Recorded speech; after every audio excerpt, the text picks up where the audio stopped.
This is the Nikon Z6 III, and today I'll be giving you a masterclass on it for landscape photography. So when you go out into the field to capture a sunset, you'll know exactly what to do, from what camera settings to use to what you should do while shooting. This is the complete guide to mastering the Nikon Z6 III.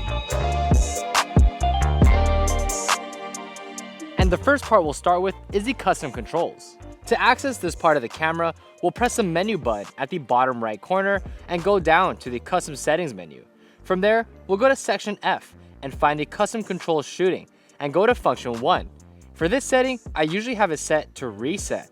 This is nice for when you need to quickly bring the focus point back to the middle, and is also useful when using something like 3D tracking.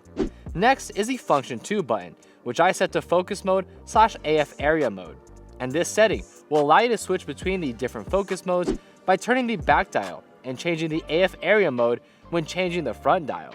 But when shooting landscapes, I like to use this to go into manual focus when I have a lens that doesn't have an AF/MF switch. A setting that I always keep on my custom buttons is having a 2x magnification button. This makes it easy to fine-tune your focus and ensure that you always have perfect focus no matter what. And usually I have my record button set to 2x magnification, but you can also set the AF on button to this setting, as it might be easier to hit. My only caution is that if you're shooting another niche, it is nice to have that back button autofocus, but it simply depends on what your personal preferences are. And the last custom control I want to mention is the control ring for landscape photography. I don't really use it, but putting aside landscapes, I usually got it set to exposure compensation to easily change what my exposure looks like when using an auto setting. However, this is a control that can easily be used for aperture or ISO if you wanted something useful to control for landscape photography in particular. Those are all the settings I changed for my custom controls. It's not much, but will make it easier to navigate around the Z6 III on the field. But speaking of settings that you can use on the field, let's now shift our focus over to the eye menu. You see what I did there? Like focusing a lens, but focusing on this different thing? Anyways, to change what we have in our eye menu, we're going to go back to section F and go to customize eye menu. And from here, you can change what you put on the eye menu. I like to start with adding auto bracketing, which will help you create HDRs by taking multiple exposures at different exposure settings for an image with greater dynamic range. This is nice for high contrast scenes in particular, where there's a bright sky and a dark foreground. The catch is that you should only use this mode when none of your subjects are moving, as it'll create artifacting, and no one really likes artifacting except for museums, but that's besides the point. Next, I'll add pixel shift, which is a relatively new feature that will take anywhere from 4 to 32 different exposures to create a 96 megapixel image with greater dynamic range when you shoot 16 or 32 photos. And just like an HDR, you should only use this when none of your subjects are moving. The only drawback of this feature is that the images feel a bit soft, despite how sharp the lens is. And this is a feature that I made an entire video around, so if you want to see it for yourself, go ahead and check out the link in my description box below. The next setting I add is the display brightness setting that will change your screen's brightness. This is something you need to change manually, as there's no auto feature for the display, but it is really nice when it's bright outside and you need to see your screen. My goal is to keep it as even as possible, so my exposure doesn't look off when I capture the image. As we move over another space, we hit the shutter type, which will allow us to change between mechanical and electronic shutter. For landscape photography, this is nice, as we can change it depending on what we're shooting or what situation we're in. This is something that I'll be talking about a little more later in this video. For now, just know you need to set this box to shutter type. Then we move to image quality, which will switch the camera between RAW, JPEG, and RAW plus JPEG. Majority of the time, I'm using the camera in RAW, but will occasionally go to RAW plus JPEG if I need to get JPEGs onto my phone. And last but not least, we get to the metering mode, which switches between different metering modes to be used when shooting. This helps us measure light differently, based upon the scene we have in front of us. But a lot of the time, I leave it in center weighted and call it a day. And that's pretty much it for the eye menu. Feel free to add whatever settings you want onto the other boxes, but for me, those 6 settings are what I use the most. The next set of settings that we should talk about is the custom monitor shooting display, and you can find this tab under the custom settings menu under section D19. And when you click on it, you are greeted with 5 different display settings that you can change. For the most part, you can customize them to however you want, but my recommendation is that you should have these next 4 boxes checked on one of the display settings, which would be simple, detail, histogram, and virtual horizon. By having these 4 settings checked, you'll have access to all of your information, but more importantly, the histogram up to check your exposure and the virtual horizon to ensure you have a level composition at all times. And pro tip, the camera will also let you customize the viewfinder displays, which is essentially the same thing that you're doing to the display, but except for the viewfinder. And what I'd recommend is to make the monitor and viewfinder have the exact same information on each of the displays. So when you're cycling through the displays on the monitor or viewfinder, it's easy to move between the two. It just adds a bit of continuity when you're shooting a landscape, so you don't gotta think too hard when you're out on the field. Now with all the customizable settings out of the way, let's now move to the built-in ones. Starting with image quality, we'll go into the photo shooting menu and go to raw recording, which lets us change how we record our raw images onto our memory cards.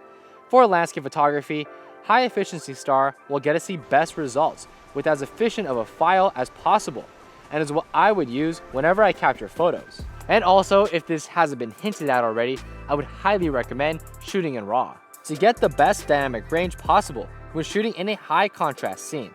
For these next couple of settings, I'm going to run through them pretty fast because to me, these are all pretty simple. First off, leave white balance on auto so you don't got to think about it. And turn off AF/MF subject detection, which is important when you're manual focusing and a subject enters the frame, the camera won't pick it up. Then set your second card slot to backup so you always have redundancy for your RAW files in case one of the cards fails, which happens more often than you think.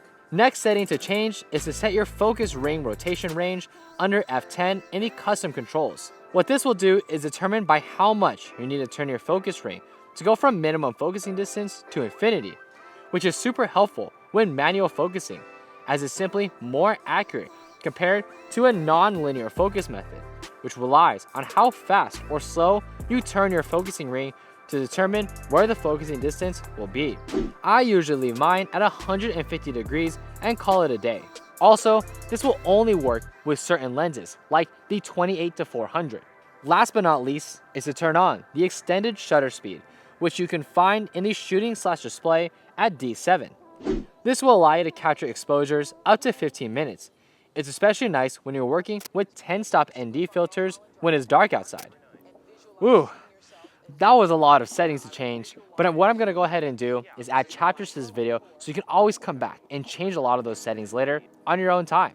But in the meantime, let's talk about how to use the Z6 III when shooting. First and foremost, we should always use the Z6 III in manual focus if you want sharp images. It's far more accurate than autofocus because sometimes the camera just misses, and especially since you need to hit the shutter button to take a photo, the camera will refocus again. So start by switching the camera into manual focus and set your focus box on whatever your main subject is. Then adjust the focus to be relatively close, and that's when you hit the button that you set to 2x magnification to then make small adjustments until you're fully in focus. Also, bonus tip, whenever using ND filters, make sure to grab focus before putting on the ND filter, because it'll block light from coming into the sensor, making it difficult to know whether or not you're actually in focus, and being even a little off could ruin the images. But going back to our shooting controls, we should set the exposure mode to manual, so we have complete control over our settings, which is very necessary for landscape photography, as we have to make sure our landscape gets the correct exposure, and especially since we have our camera on a tripod, it's okay if we take our time and fine-tune our exposure. Next, set your ISO to 100 and keep it there. This will give you the most dynamic range when capturing a photo, and especially in those high contrast situations, it'll make editing a whole lot easier. To come out with clean shadows and recover highlight details, the only time I'd use an ISO lower than 100 is if I need less light to come into the frame for a low exposure. Then you can drop it down to the extended ISO. Granted, this will still yield you the same amount of dynamic range as ISO 100, but instead gives you more room to lower your shutter speed. Now that we have our ISO down, let's now move to aperture, which we usually will set to f8 and forget about it. This is a sweet spot between having a large enough depth of field to get plenty of our frame into focus while avoiding diffraction. The only time I'm changing my aperture is if I need to stop down a bit more because I have a foreground element and can't focus stack due to me shooting a long exposure, or I'm capturing the Milky Way and need as much light into the frame as possible. But f8 is pretty much where I'm shooting all the time. And for the shutter speed, you can just set it to whatever will create an even exposure and call it a day. And that's all you have to do in order to get a perfect exposure. However, there's a couple more settings that I'd recommend you change before you take an image. The first would be to switch your camera from mechanical shutter to electronic. And a huge reason for this is that a mechanical shutter will cause some camera shake when you take the photo, since a physical shutter comes down when you snap an image. However, the electronic shutter mitigates that entirely, as it's all electronic and will avoid camera shake, especially when shooting at slow shutter speeds. And because dynamic range is practically identical between mechanical and electronic shutters, you won't have to worry about a lack of flexibility when editing your image. Next, I would highly recommend bringing up the display mode that has both the histogram and the virtual horizon, like I mentioned earlier in the video. That way, you can know if your camera is level with the horizon to avoid crooked photos, and a histogram that lets you know how much of your image is in the dark or too much in the highlights. This is the best way to craft even exposures, especially in high contrast scenes. Last but not least, always set your camera to a 5-second timer by holding down the drive button and turning the back dial to get to a 5-second timer. That way, you avoid motion blur entirely, so your handshake doesn't affect the image's sharpness. I know this sounds like a lot when you're on shoot, but for me, this is a system that I've been cultivating for quite some time now, and it's almost become secondhand to me when I'm out shooting a landscape.